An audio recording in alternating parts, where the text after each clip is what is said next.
First, let me ask you one thing that you wrote late last week that sort of scared me. And this is, again, on this story about punting on the draft. And one reason would be the pandemic. And maybe this is a redshirt year for rookies. But you wrote that we've already reported that NFL teams are preparing for no football-related activities until at least August. That means no rookie minicamp, no OTAs, no hanging around and working out the facility. And that's the best case, you write, Greg. It's probably just as likely the NFL plays a half season or even less, that last line. It's probably just as likely that they only play a half season or even less. Is that you just sort of speculating, or have you heard something? Well, I mean, that's from talking to teams. I mean, that's the fear. I mean, no one's saying, like, that's what they're expecting at this point. But I can tell you that at least one team that I talked to, they are preparing not to be in the facility until late July, early August at the earliest, that they're not even allowed in. Because the fear is that if they come back early, let's just say for argument's sake that they stipulate that August 1st is when all teams are going to open up training camp. And say somebody tests positive on one team. What are they going to do? Send home that team for a week, sanitize the place, and they're going to let the other teams just practice, training camp, get an extra week of practice than that team? No. It's going to shut down the entire league. And so that's the fear. That's what everyone in the NFL is talking about, is when can they safely go ahead with things where they know that they're going to be there for the duration and finish the season and go into the playoffs.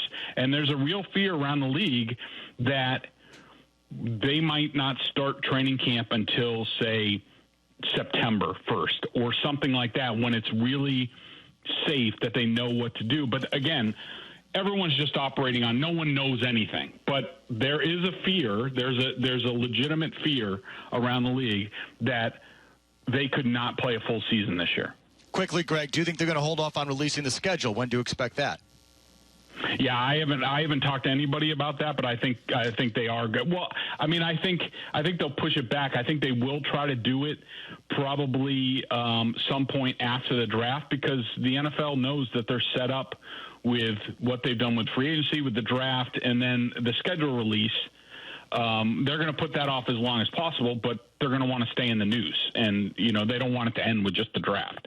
Okay, Maz, you got any thoughts? Yeah, so, Greg, look, we were obviously just talking about how this entire situation regarding the pandemic and then, the Patriots salary cap situation, et cetera, all relates to the draft, which you covered in your column that we were just talking about. When you say that there's a chance they could, quote-unquote, punt on this year's draft, can you just explain that in a little bit more depth? Are we talking about kicking away the whole draft or half the picks?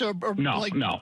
Yeah, I'm talking about there are obviously a few spots when you look at the roster where they are right now where they're going to need help, like tight end, linebacker. Probably they're going to need a backup center. They're going to need they're going to at least need to make some targeted picks. But beyond that, how much should they really do this year? And the reason I say that is, and we'd have to agree on a couple things, but this is my premise, and I think that Felger kind of undersold it or didn't address it that much. Oh, just Shocker.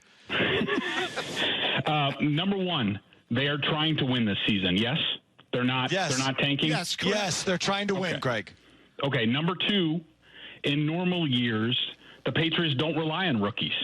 They just don't. I mean, I went through the first round, second round, and really the only guys who have started from week one, and this is going back to even Devin McCourty's draft, the 2010 draft, it's really Nate Solder and Tooney as a third rounder. They got lucky, but they had other options. So the Patriots don't really rely on rookies in any event. And number three is the entire offseason is going to be wiped out. You can't have the draft and then have rookie minicamp the next week. These guys can't even get in the building until probably August at the earliest. So you're talking about, and then it's likely that training camp is cut short in some regard. It might only be like 3 weeks, and then they go into the season. So you combine those three factors, and I think you're looking at the Patriots going with a veteran-laden offense. And I know, you guys are making fun of the tight end thing, but, let's even look at 2010. When they drafted Gronkowski and Hernandez, they weren't relying on those guys. Algie Crumpler started from the get-go. Gronkowski didn't really become a full-time starter until the second half of the season. Hernandez jumped up ahead of him. But when you're talking about fielding a team that's going to win early, and the Patriots probably look at them having an advantage over some of these teams, maybe it helps make up some of the deficit that they might have in terms of their coaching and also some of the veterans on this team. Do you really think they're going to draft 2 tight ends in this draft if they only have 3 weeks of training camp, and they're going to know the offense and be in a better position than Matt LaCosse and Ryan Izzo come week one? Yes, I have a hard time seeing that.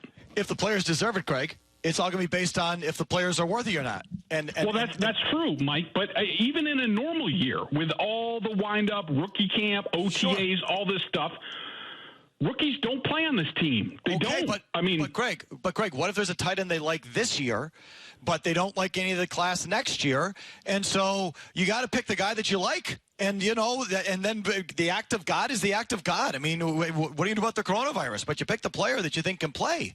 Absolutely. I think they're going to draft 2 tight ends, but I think that, at least for a while, I think they're going to keep guys like LaCosse and Izzo because they know the offense. It's easier for Jarrett Stidham or Brian Hoyer or whoever, say they only get 3 weeks of training camp, for the Patriots to win week 1 against whoever they play. LaCosse and Izzo are going to give you, if they're healthy, and again, everybody's dumping on them from last year. Both of them were hurt all of last year. LaCosse is a guy they traded for after Gronkowski's retirement, so they obviously like him. Those 2 guys I see sticking on the roster, and then you add a rookie. Say they draft one in they make some trades, they get one in the second or third round, or they get 2. I could see all 4 sticking on this team, for the near term and the long term. God help us if both those guys are locks, Greg. They should be looking to upgrade. And I know free agency's done, but those are guys. In a normal year, they wouldn't be. Absolutely. In a vacuum, their spots would absolutely be up for grabs. They wouldn't be near a lock. And again, my phrasing using locks probably wasn't accurate. But thank you. Yeah, that's not what I said. Virtual locks. That they have a place on the team, but in a vacuum, yes, you're absolutely right. Those guys should be up. I just think you're completely underplaying the conditions and how this season might be played. Okay, so Greg, with regard to those conditions, is that on your part? Is that speculation about how they might approach the draft, or is that informed speculation? It's mostly my judgment, but obviously I've talked to people. There's a feeling that they could do that, but I'm not saying they're going to do that. And nobody knows but Belichick. Anybody in that building can say whatever they want to say.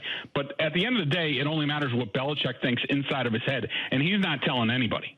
Okay, Greg, 2 quick things. Greg Bedard from the Boston Sports Journal. The first is, I know you read the Herald story over the weekend, and I don't mean to keep beating up on Andrew Callahan. That's not the point here. But I do think what he wrote reflects the feeling of the team. That's my opinion. And so the team thinks, or is putting out there, that they contended last year on the strength of their secondary and their offensive line. That's why they reinvested in those positions with McCourty and Tooney, et cetera. That's why they have a lot of money devoted. They faded down the stretch last year because of injuries to their weapons and waning quarterback play. If they can improve those 2 items this year, they can still win on the strength of what they won on last year, and that's the plan. Do you agree with that? No, I don't agree with it. And, I'll just say that, in terms of the reasons why they faded, we talked about it, all during training camp, especially at the 53-man roster, about how they went with, an older team. They kept everybody on defense, and they went, really light on offense. We all saw that. The only time this offense was humming was when Antonio Brown was out there. And, they started the season off really well. But, injuries were a huge factor. And I could tell you that there are people the Patriots' evaluation of Brady was not that he was waning at all. They thought he was virtually the same player the last 2 seasons. And what was the other thing that you were asking about the story? They can just win on the offensive line and the secondary. Well, I think the Joe Thuney thing was not that was not the plan all along. I mean, once it became clear that Brady was going elsewhere and they basically had $15 million in cap space, Belichick tagged Thuney, and yes, they have communicated that their intention is to sign him to a long-term contract extension. But if there's an injury, somebody doesn't get a person in the draft, whatever, and Belichick's offered a first-round or a second-round pick, which is more than the third-round comp that they would get if they let Thuney go. I think there's a good chance that Thuney's not even here for opening day, but could he be? Yeah, sure. Quickly, Greg, any surprise cap move you think is coming here? Whether, Volan keeps writing about Gilmore or someone like this, could there be a name that bites the dust here? I don't think so. I mean, I think that, Stephon Gilmore has a lot of, dead cap space. I think it's much more likely that they're going to create space by either Thuney's traded, he's extended, Gilmore's extended. Hightower getting extended, I think, is a little iffy, but they might do something as far as a salary cap trick. But that's about it. Okay, finally, I have a couple more. I'm just going to go a few minutes late. Give me your pick in the first round for the Patriots. Do you have a Bedard mock draft? Do you have a big boy mock? Oh, crap. I was just looking that up when you I had an edge you can guy. just I was hear it. trying to find it. I'm sorry. He's fumbling around his clipboard right now, moving pages, smacking his lips. You don't have there was an edge guy. I'm trying to find. Here, I have it. It's the Iowa kid. AJ Epenza, whatever his name is, from Iowa. He's perfect. He perfectly fits what they do. He looks like a Patriots edge player. He looks like Van Noy. He looks like Rob Ninkovich. He's a taller guy. He's bendy. He would be plug and play on the edge and give them another alternative than Winovich and Simon and guys like that. Okay. Finally, the Brady fallout. Are you going to acknowledge to me now, after you rip me in your, on your website, very cowardly, not facing me man to man, but just writing it, that the Patriots' pitch to Tom Brady was basically, everybody else sucks, and why would you want to start over? They never even made him a pitch, Greg. They never even made him an offer. Do you agree that I was right about that? How could that have been their pitch if they didn't make him a pitch or an offer? This is my point. You kept saying they'll have a pitch, they'll have an offer. No, they're just doing their due diligence, blah, blah, blah. There might even be a trade that would entice Brady. Do you now acknowledge they had no pitch? They tried to make a trade. Didn't happen. And they were also, related to that. They were investigating Kyle Allen as a possible trade once Brady went. But there was no pitch. So I'm not going to acknowledge that. Look, at the end of the day, the Patriots thought that Brady wouldn't have any other viable options, and he really didn't. He had to sell himself to the Tampa Bay Buccaneers at the end of the day. So I thought they played everything really well. I just thought that there was a chance, and I think Tom thought there was a chance that Belichick would change his tune a bit at the end, and he just ended up not doing that, and that's where we are. Did the Pats blow it on that, Greg? Final thought on the Brady thing? Yeah, I think so. I think, all Belichick had to do was be, a little bit human, a little bit, meet him a little bit, but I guess that's just not in the cards. Okay, Greg, thanks for taking the time. We appreciate it.